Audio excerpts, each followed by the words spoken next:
Ever wonder why most people with epilepsy do not get the help that they deserve? Welcome to Changing the Conversation. Real tools, real conversations to help you take charge of your life with epilepsy and seizures.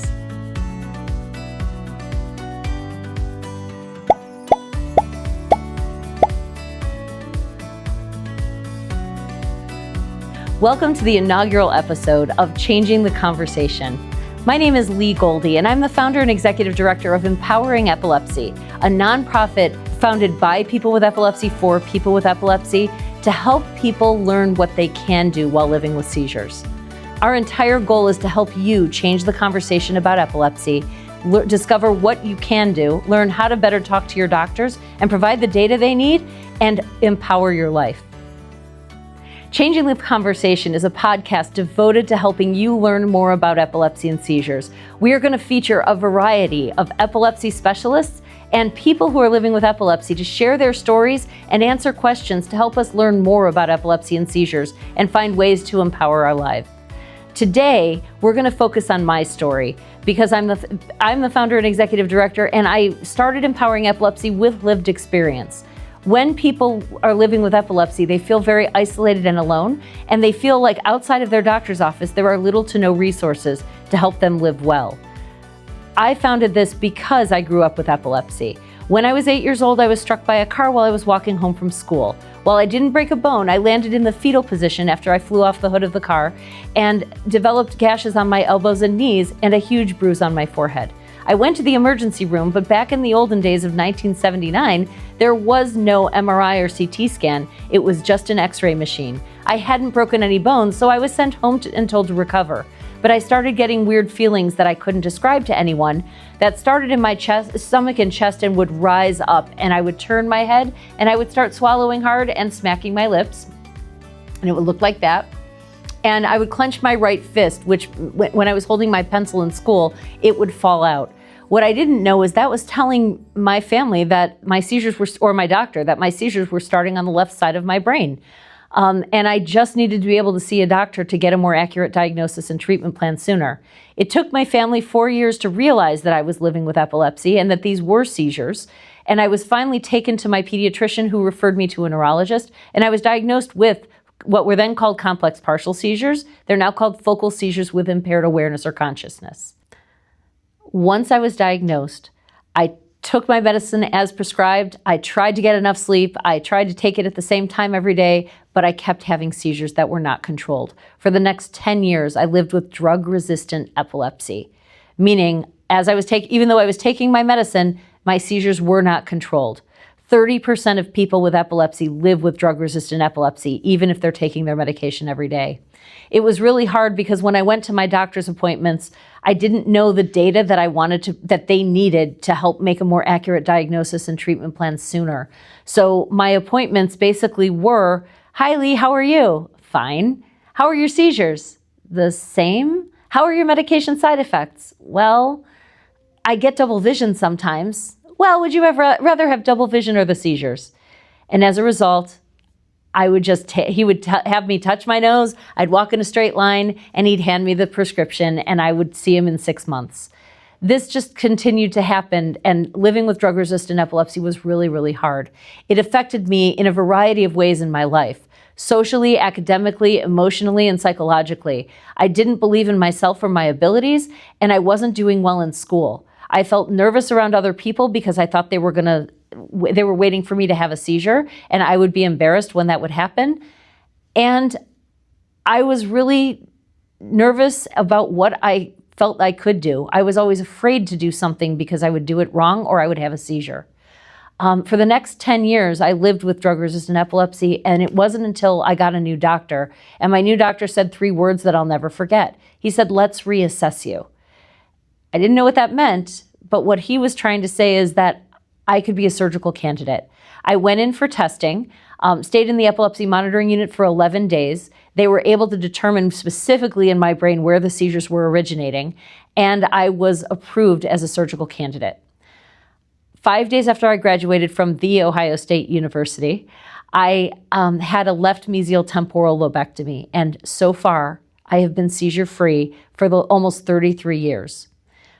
what Empowering Epilepsy does is I want to help you in the same way. I want Empowering Epilepsy to be able to provide you with the resources and tools that you need to know how to better talk to your doctor, how to get a more accurate diagnosis and treatment plan sooner, and improve your quality of life. I want to introduce Billy Chapnick.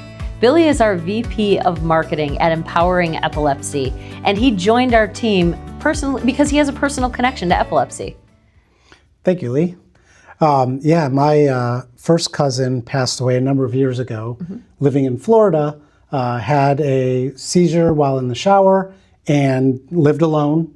And my aunt and cousins and uncle formed their own epilepsy groups in Florida. And so when my son brought to school a book that they wrote about my cousin Josh, your son saw it and the rest is history, right? That was the first time that I connected with you because I called you immediately saying, wait a second, you guys understand epilepsy. We need to talk. Right. So this next part of our first podcast, I want to ask you some questions. Okay. So how did you start all this? Like, what gave you the idea of Empowering Epilepsy? So I am a teacher. I have a master's of education. I was trying to find a teaching job, but I wasn't doing well. When I interviewed, I said, I grew up with epilepsy, so I want to be a teacher in the regular ed classroom who works with the inclusion specialist to help kids with special needs. And while that was a great thing to say, I wasn't getting hired because I have a connection to epilepsy, and now I'm a liability. And so I was a substitute teacher when that happened. I was an educational aide when that happened. Okay. And that was in about 10 years of substitute teaching, then I became an educational aide. And so that is when I saw the book and was just surprised. But I wanted to be a teacher, and so because I couldn't get a teaching job, that's kind of how Empowering Epilepsy was formed. So it started with one Facebook post. It did. Tell me about that. I was nervous about it too. I posted a message on Facebook. I said, if you know someone who has epilepsy, can you message me? I have a new project and would love their help. I took it down. You didn't expect anyone to respond? No, I didn't. I was really nervous because now I'm kind of coming out with my epilepsy. I'm talking about it in public, and I don't usually do that. But I posted it back, and 40 of my 400 friends on Facebook replied. Quick math, that's 10%. Yeah. I was dumbfounded, Billy. I had no idea that many people were affected in my life, my personal life, were affected by epilepsy. What does our wall here say? How many people are affected? So up there, 1 in 10 people will have a seizure in their lifetime. 1 in 26 will be diagnosed with epilepsy. Okay. And so it was real. And I sent out questionnaires to them. The questionnaires were for people with epilepsy, parents of children, and spouses of people with epilepsy. And the answers were all the same. People were feeling very isolated and alone outside of their doctor's office. There were little to no resources, and they couldn't discover what they could do while living with epilepsy because everybody told them what they couldn't do. Wow. So from there, after you saw the overwhelming results of the Facebook post, how did we get to here today? Wow.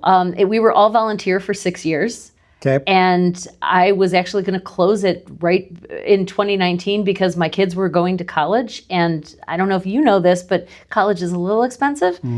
And so I needed to be able to support them. But then COVID happened, and not political. I wasn't going out in COVID because I was afraid my seizures were going to come back if I got COVID. So I was very nervous about it, and I kind of stayed in my house.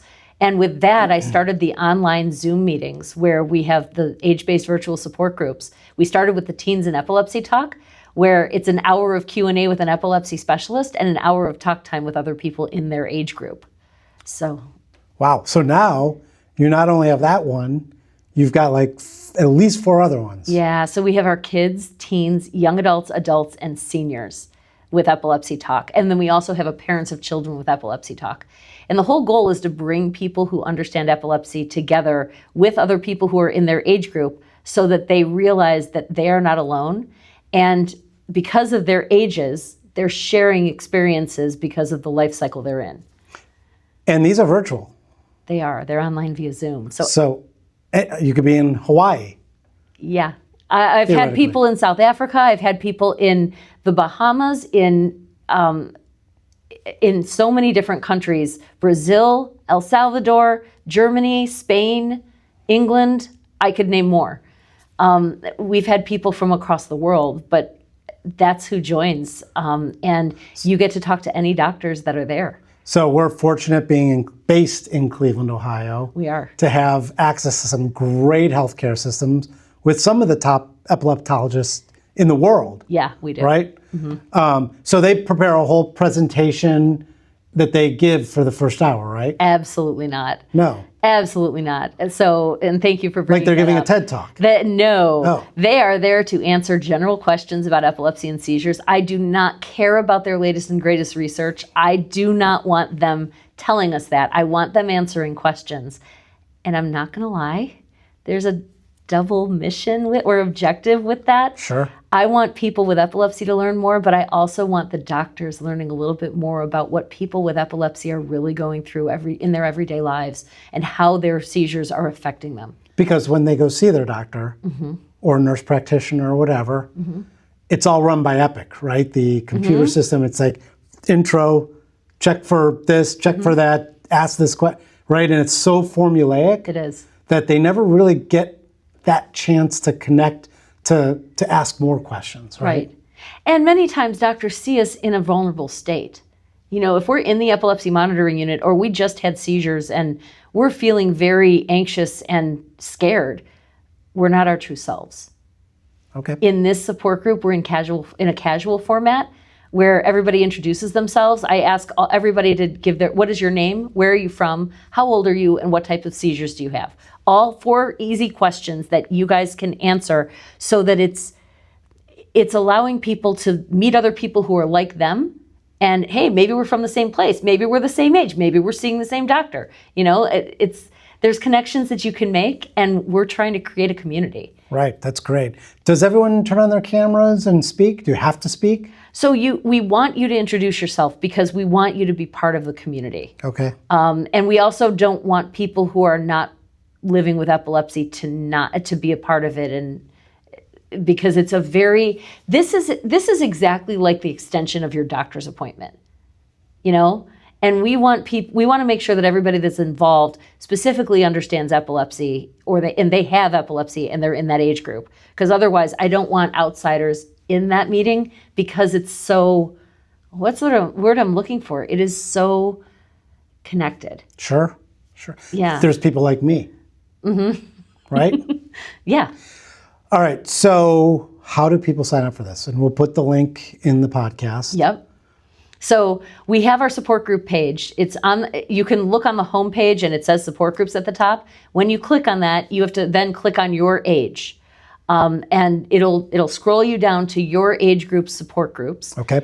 And you can click on RSVP and register for it. And once you register, you're going to get a confirmation email that contains a Zoom link to join the meeting.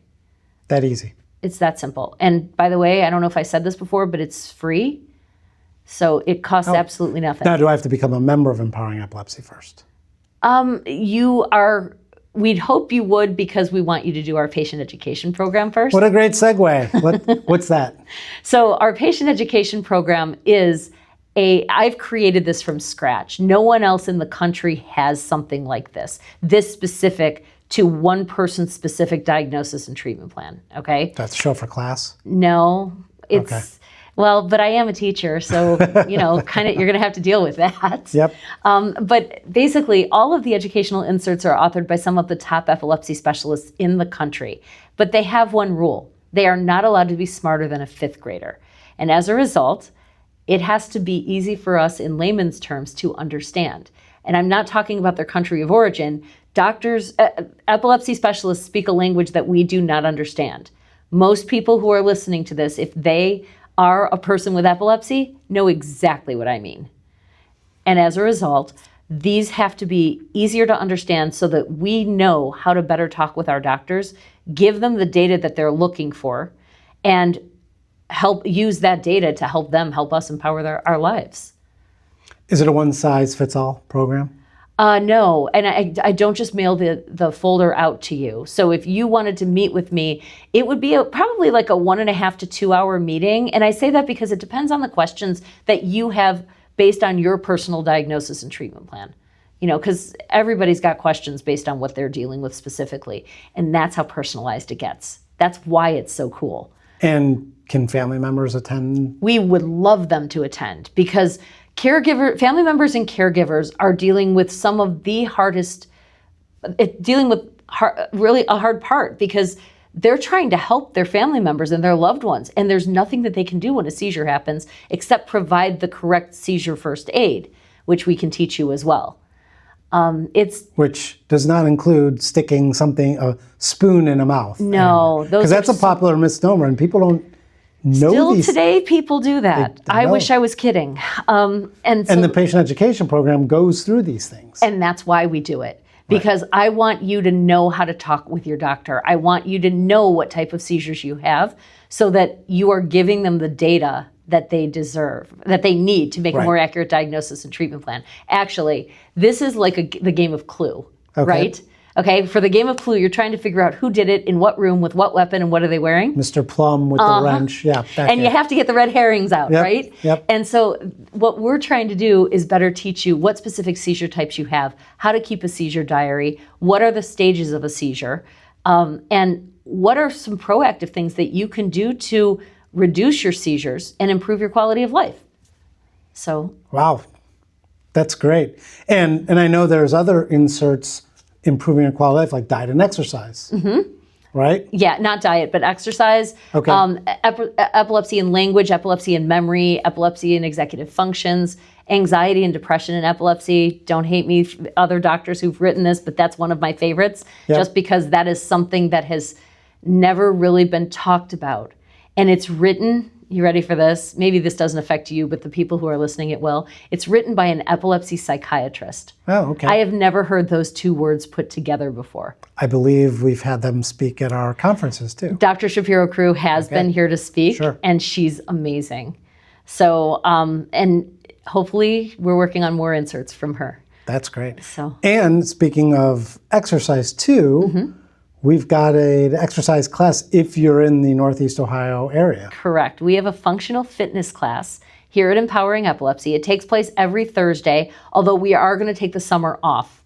But every Thursday, and it is led by the mom of an adult son who has epilepsy. Oh, wow. She's a fitness trainer, and this is personalized for every individual that is here. So don't tell me that you can't sit in a chair and breathe, because if you can do that, you can be part of our functional fitness class. Oh, that's awesome.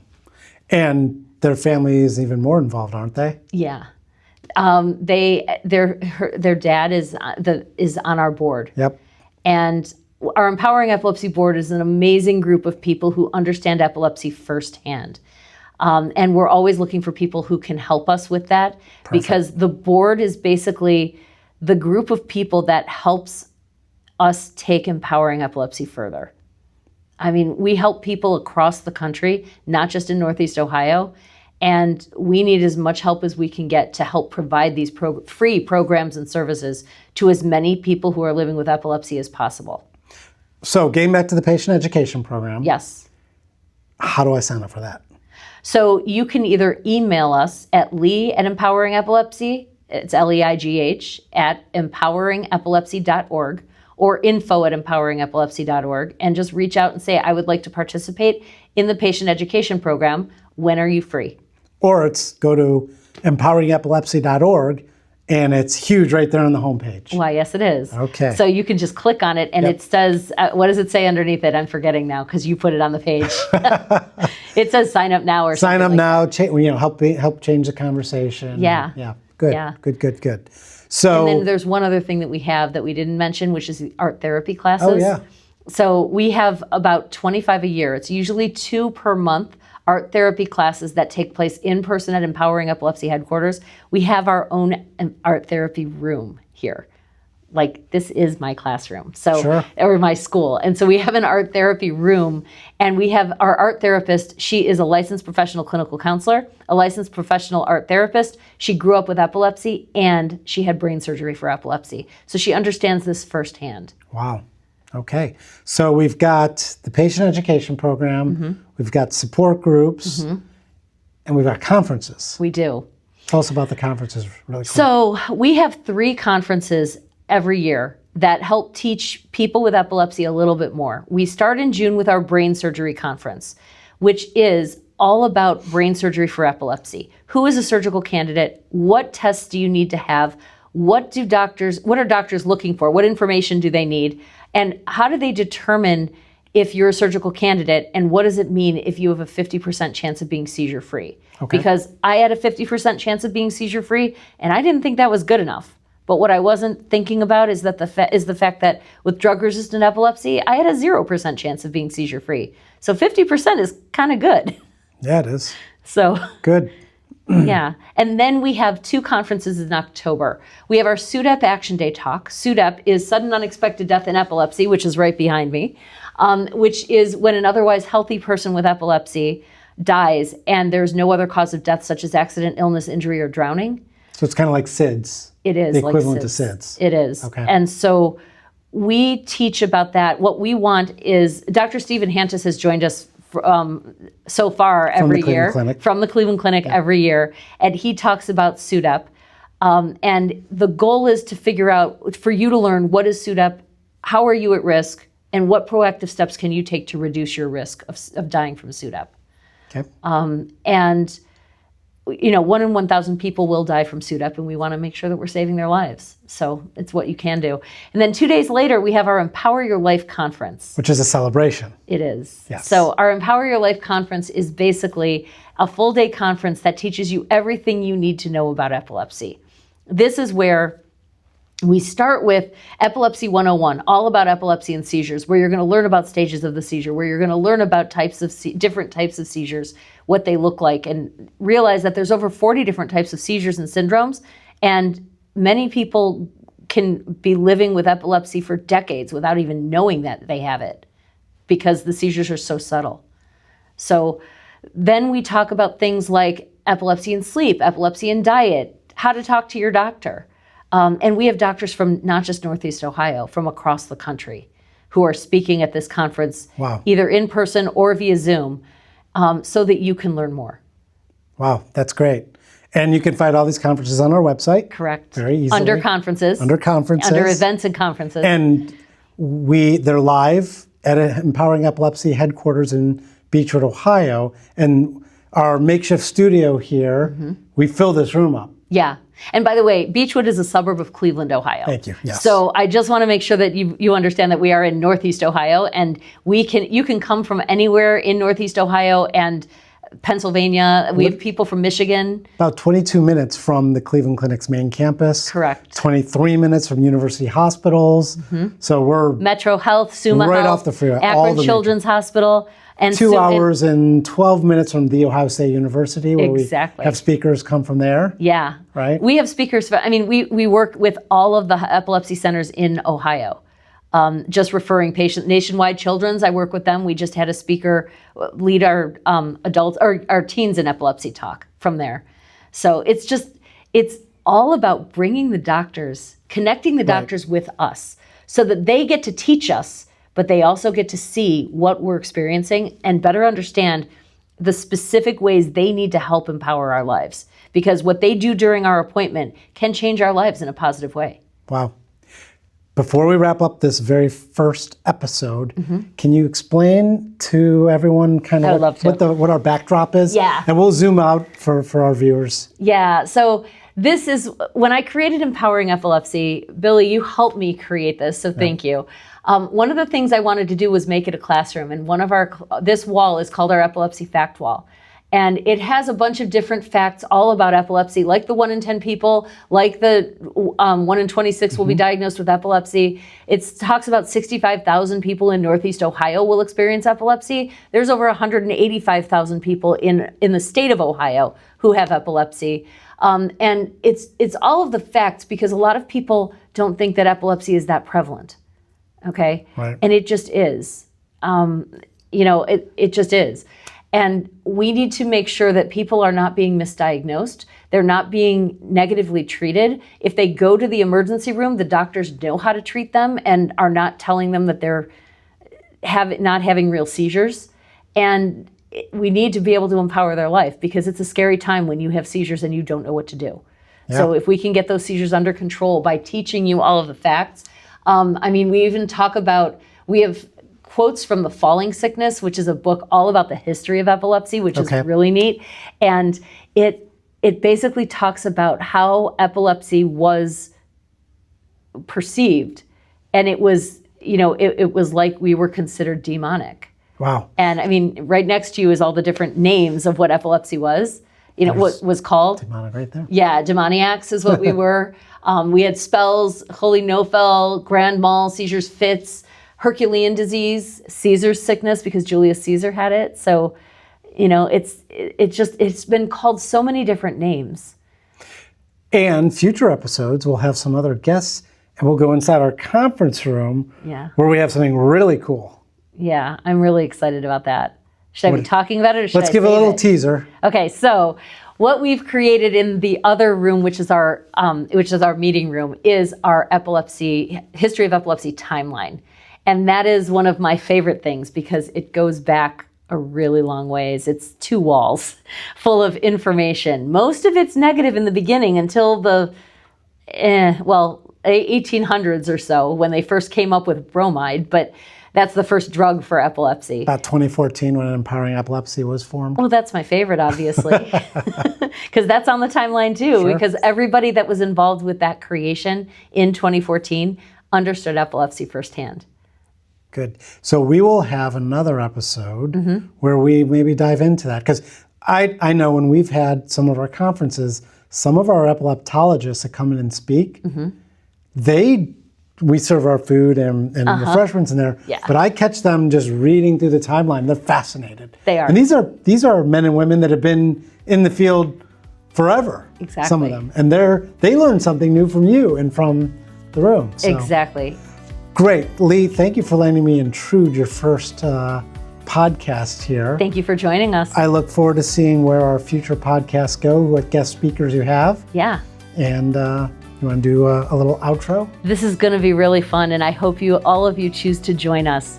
What we're going to be talking about is ways that you can better manage your seizures and empower your life. And I hope today empowered you to discover what you can do and want to learn more about our Empowering Epilepsy community. We hope you can join us. Thank you for joining us in Changing the Conversation, the very first podcast brought to you by Empowering Epilepsy. Tune back soon as more episodes will drop. Hopefully we do at least one a month. Exactly. Thank you for doing this, Billy. All right. Thank you, everyone. Have a great one.